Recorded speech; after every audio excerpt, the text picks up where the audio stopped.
Hello friends, welcome back to my channel. उम्मीद करती हूँ कि आप लोग सब अच्छे से होंगे। आज का जो है व्लॉग है वो शॉर्ट एंड क्विक दावत इफ्तार, मतलब कि सुबह बस डिसाइड हुआ कि आज इफ्तारी एक तरह से दावत के स्टाइल पे होगी और बस मेन्यू भी उसी के हिसाब से इफ्तारी के हिसाब से सेट किया जो कि जल्दी जल्दी चीज़ें बन जाएं। जो आज पहले की डिश है वो मैंने दही नमकीन दही बनाने का सोचा है। तो मैंने एक प्याज और एक टमाटर जो है वो चॉप्ड कर लिया, थोड़ी सी हरी मिर्चें, हरा धनिया और अराउंड मैंने ये हाफ एन केजी से भी थोड़ा सा कम मैंने दही लिया है।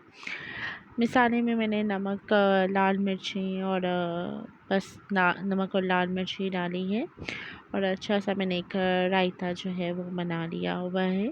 थोड़ा सा पानी में डाल के मैंने पतला रायता बनाया।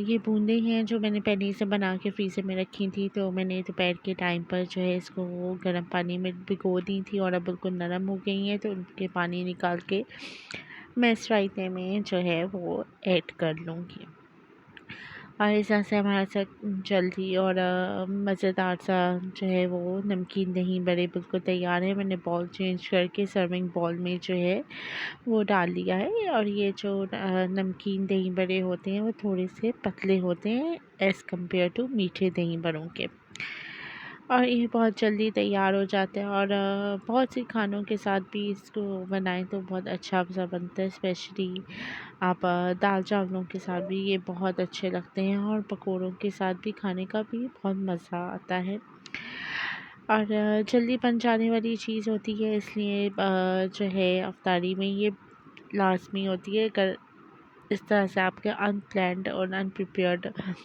अफ्तारी हो रही हो तो दूसरी जो डिश है वो है मैंने भेलपुरी है, ये बाज़ार की है और ये चटनियाँ भी बाज़ार की हैं। एक ब्रांड है निम्को, इसकी भेलपुरी हम लोग काफ़ी यूज़ करते हैं।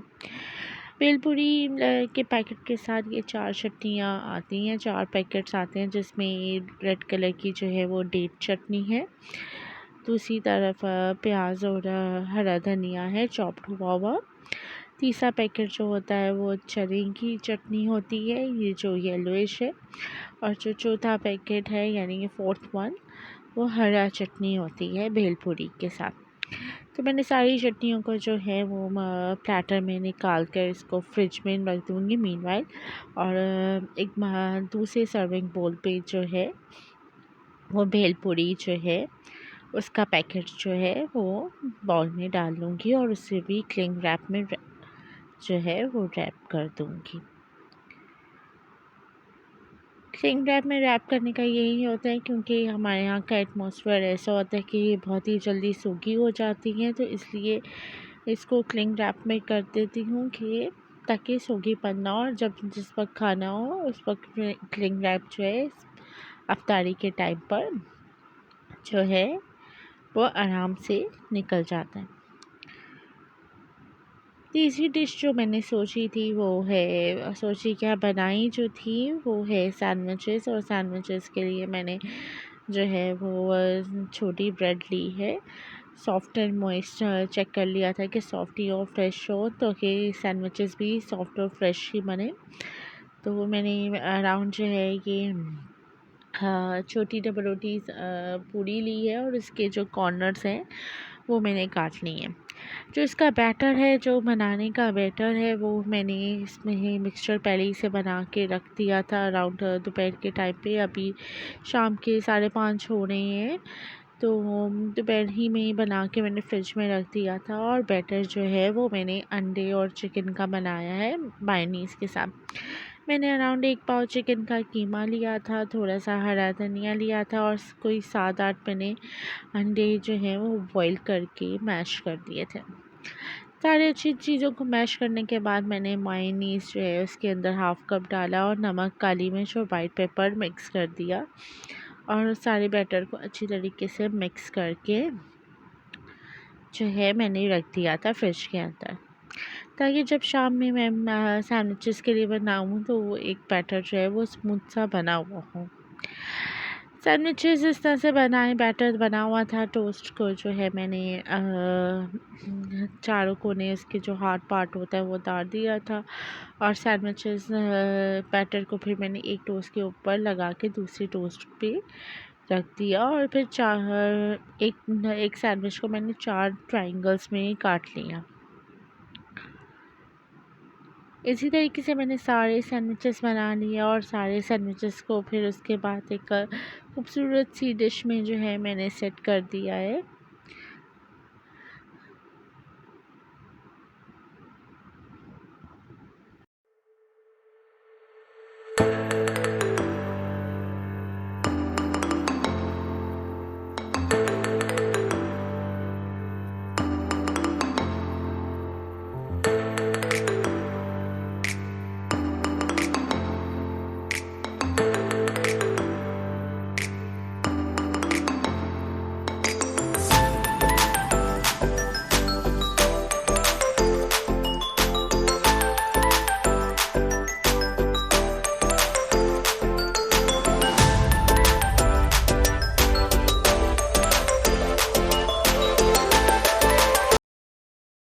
सब सैंडविचेस को मैंने प्लेटर पे सेट करके इसको भी मैं जो हूँ वो क्लिंग रैप से रैप कर दूँगी, ताकि सारे सैंडविचेस मॉइस्ट रहें, और वो भी ड्राई ना हो जाएं अफ्तारी के टाइम पर। और अफ्तारी के टाइम से हार्डली 1 मिनट पहले जो है वो मैं क्लिंग रैप से रिमूव कर दूँगी, या फिर हाफ जो है वो थोड़े से खोल दूँगी, ओपन कर दूँगी, ताकि जो बाकी हैं सैंडविचेस बहुत ड्राई ना हो और ये सॉफ्ट ही रहें। एक तो मायोनीज़ डालने के, मायोनीज़ वाले सैंडविचेस वैसे भी सॉफ्ट रहते हैं, क्योंकि मायोनीज़ उनको अंदर से मॉइस्ट रखता है, क्योंकि सॉसी होते हैं।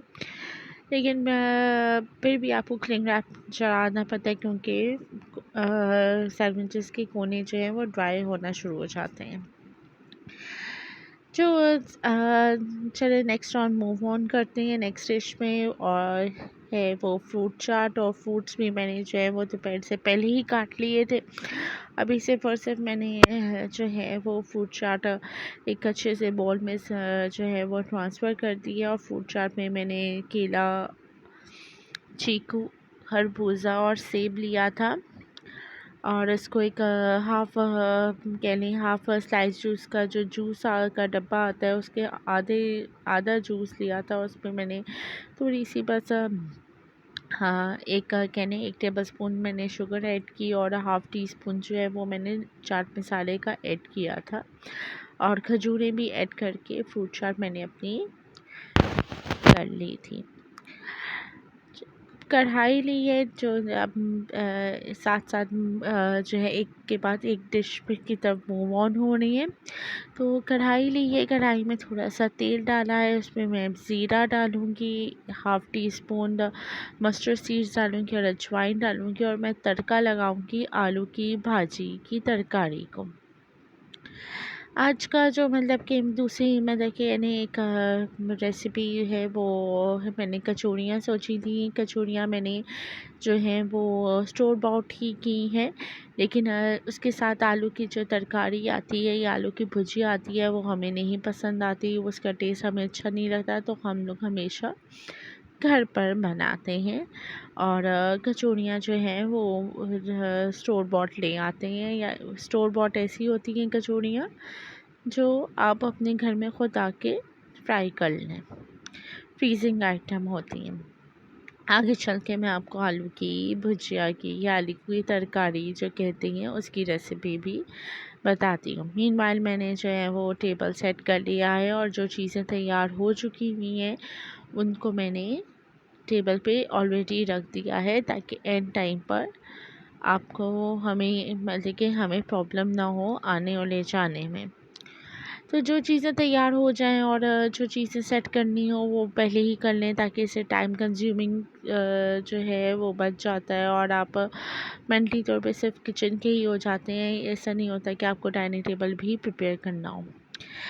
ये थोड़ी सी कुछ क्लिप्स हैं मेरी बेटी के कमरे की, जो बहुत ही एक्साइटेड थी कि उसका रूम जो है कि एक वॉल को जो है मैं ट्रायंगल्स और पिंक एंड ब्लू में शेयर करूं, और मतलब कि पेंट करूं, और वो चाहती थी कि मैं भी इसमें पार्ट लूं। और कभी कभार बहुत अच्छा लगता है जब बच्चों को भी आप इस तरह की एक्टिविटीज़ में इंटरफेयर करती हैं और एक अच्छा सा दिन स्पेंड हो जाता है। तो मैंने पिंक एंड ब्लू में जो है ट्रायंगल्स में जो है अपनी बेटी का रूम पेंट किया। ये कुछ बचे हुए पेंट किया था और ये पेंट्स बच गए और क्लीनिंग करते हुए ये पेंट्स निकल आए तो मेरी डॉटर बहुत एक्साइटेड हो गई कि चलो जी रूम के वॉल्स जो हैं उस तरह से पेंट की जाए। आगे चल के मैं आपको बताऊंगी कि मैंने अपनी बेटी के रूम के पेंट्स करने के बाद सोचा कि ब्लाइंड्स और कर्टन्स भी इसके चेंज कर देने चाहिए अब। तो इसका मैं ऑर्डर देकर आई हूँ। इंशाल्लाह नेक्स्ट वीडियो में आपको मैं दिखाऊंगी कि मैंने किस तरह की ब्लाइंड्स जो हैं वो अपनी बेटी के रूम के लिए बनवाई हैं और इंशाल्लाह आपसे शेयर होगा। आए चलें अब अफ्तारी की तरफ वापस आते हैं और अफ्तारी में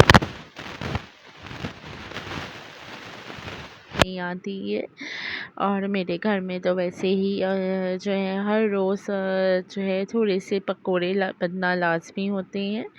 तो बस मैं यहाँ पे पकोड़ों की ही तैयारी कर रही हूँ, पकोड़े ही फ्राई कर रही हूँ। और इससे सच मैंने आज की अफ्तारी में इतना फ्राइड आइटम नहीं सोचे थे। बस पकोड़े और कचौड़ियाँ ही एक दो आइटम्स हैं जो फ्राई करने हैं। तो पकोड़े मैंने थोड़े से निकाल लिए हुए हैं और इतने ज़्यादा नहीं बनाए क्योंकि जैसे जैसे टाइम गुज़रता जाता है और आखिरी डोसों में वैसे भी पकोड़े खाने का इतना दिल नहीं करता, लेकिन फिर भी एक दो चलते ही हैं। बस पकोड़े फ्राई करने के बाद जो है मैंने कचौड़ियाँ जो हैं वो दो दो करके फ्राई करना शुरू कर दी हुई हैं। ज़्यादा नहीं, एक साथ कढ़ाई में डाली, एक तो मैं क्योंकि वो फिर फूलती नहीं है और उनको स्पेस नहीं मिलती फ्राई होने के लिए। तो बस अब दो दो करके जो है मैं फ्राई करती हुई जाऊंगी और इस तरह से जो है अच्छी खस्ता बनती हैं और जब फूल जाती है तो वो खस्ता खस्ता सी कचौड़ियाँ बन जाती हैं और बहुत मज़ा की लगती हैं इस तरह से फूली हुई कचौड़ियाँ। तो एक तरफ मेरे पकोड़े फ्राई हो गए हैं और दूसरी तरफ मैंने हॉट पॉट पे जो है वो कचौड़ियाँ जो हैं वो डाल दी हैं। पकोड़े में जो है वो फॉइल पेपर में रैप कर दूँगी ताकि वो अफ्तारी के टाइम पर बिल्कुल गर्म रहे। और कचौड़ियाँ जो मैंने जिस ब्रांड की यूज़ की थी वो ये वाला ब्रांड है निम्को का और इसी ब्रांड की जो है मैंने भेलपुरी भी यूज़ करी है। कचौड़ियाँ हॉट पॉट में डालने के बाद जो है मैं उनको बंद कर दूँगी और हॉट पॉट में भी ये नरम नहीं पड़ती तो खस्ता ही रहती हैं और अच्छा मतलब कि गर्म चीज़ रहे तो अच्छी बात होती है। जैसे मैं आपको बता रही थी कि आलू की तरकारी की मैं आगे जाके आपको रेसिपी दूँगी, तो मैंने अराउंड जो है वो 3-4 बड़े जो है वो आलू लिए थे जो मैंने क्यूब्स की शक्ल में काट लिए थे और उनको बॉईल करके रख दिया था। जब बॉईल अच्छे से बॉईल हो गए तो उसी पानी में मैंने नमक और हल्दी डाल दी थी और साथ में मैंने 1 चम्मच भर के जो है कहने अचार का जो कोई सा भी अचार हो आपके पास किसी भी ब्रांड का या घर का बना हुआ उसमें 1 चम्मच या तो आप अचार मसाला डाल दें या 1 चम्मच भर के आप अचार डाल दें और अचार का ही थोड़ा सा ऑयल उस पर डाल दें। मिसालों में मैंने सिर्फ़ और सिर्फ नमक और हल्दी ही डाली थी और थोड़ी देर के बाद 10 मिनट के बाद आप थोड़े से मैशर में आलू को मैश कर लें और इस तरह से आपकी तरकारी तैयार है। और एंड में आप तड़का लगा दें ज़ीरा मस्टर्ड सीड्स और थोड़ी सी अजवाइन का। और इसका जो है ना ज़्यादा बहुत ज़्यादा गाढ़ा हो ना ही बहुत ज़्यादा पतला हो, तो ये अच्छी सी और बहुत ही मज़ेदार एक किस्म की अचारी टाइप की जो है आलू की तरकारी बिल्कुल रेडी होती है, जो कि बहुत मज़े की और लजीज लगती है कचौड़ियों के साथ और अच्छा मज़ा आता है इसका। और बाज़ार की वैसे भी टेस्टलेस होती है और घर की बनी हुई हो तो ज़्यादा मज़े का लगती हैं। बस आज का यही मेन्यू था और यही इंस्टेंट दावत इफ्तार थी। मैंने आलू की तरकारी को भी फॉil रैप कर दिया है। आज का बस यही है। मेरी तरफ से अल्लाह हाफ़िज़।